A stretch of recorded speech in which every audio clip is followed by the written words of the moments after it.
Oil in focus. Brent oil slipping this morning, but still on track for its strongest first quarter since 2011. This coming as investors remain hopeful over supply cuts and global trade talks. Joining me now, chief oil analyst with OPEC, Tom Closa. Tom, thanks for joining us. Good to be here.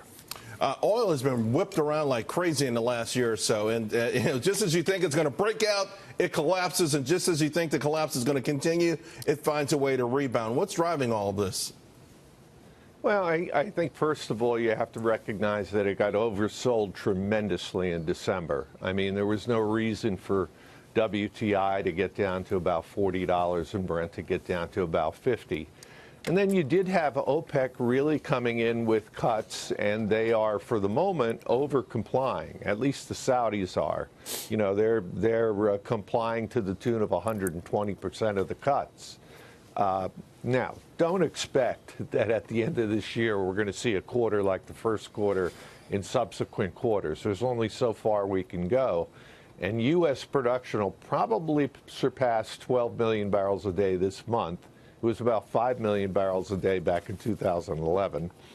And I think world demand is going to slow a little bit. You know, most of the forecasts have been at 1.5, 1.6 million barrels a day because of emerging market growth. That'll probably pull back a little bit. So we think it's going to be a cheaper year than last year, but a lot more expensive than what we saw at the end of December of 2018.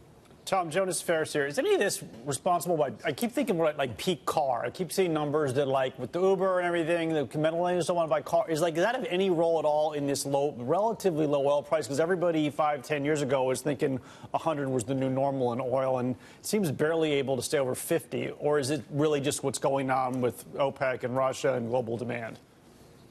No, we've seen car sales really tail off, and they particularly tailed off in China in 2018. I don't think we're at peak car, but, you know, there's going to be a point here, probably this decade or the coming decade, where we'll be peak internal combustion engine car. And we're going to be competing with electrons. There's no question about that. Whether that happens in 2028 or 2030, I'm not sure. But, you know, we're about 101 million barrels a day right now in terms of demand. That's not going to grow at the pace that it grew at in the last 10 or 20 years. And it's basically because you've got billions and billions of dollars that are going into electric vehicles. And you got some great strides that are being made with battery prices. Tom, oil prices drop in the fourth quarter was a sign that the global economy was slowing down. Now that we see prices firming up, what is that telling us about the global growth backdrop? Are things firming up out there? Well, I think prices dropped probably on the premise that we were already in a recession and we were headed to recession. And I think people have backed off from that. I think the economy couldn't, you know, keep up its sort of just incredibly robust pace, but it is something to watch. You know, gasoline consumption in the United States can be a real leader of what the marketplace is doing. Right now it's okay. It's about where it's been the last few years, but there aren't many things that can catalyze it. The president is going to have a difficult time with gas prices this year. He's going to see prices go up in the spring as they normally do, and we'll probably get to about $2.70 a gallon or so. And he's got the two levers. He's got the lever with the sanctions on Venezuela and the sanctions on Iran. And a little bit too much pushing on one lever could send prices a little bit too high. And he has made it clear he likes low gasoline prices. He likes to take credit for low gasoline prices.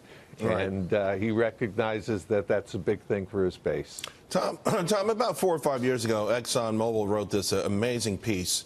It was maybe 100 pages, and essentially what it boiled down to is they guaranteed that they would be able to sell every ounce of oil that they have in ground right now by the end of time. In other words, all of these wars that we hear against fossil fuels, against gasoline, against crude oil, that they will never truly impact what we have in terms of supply.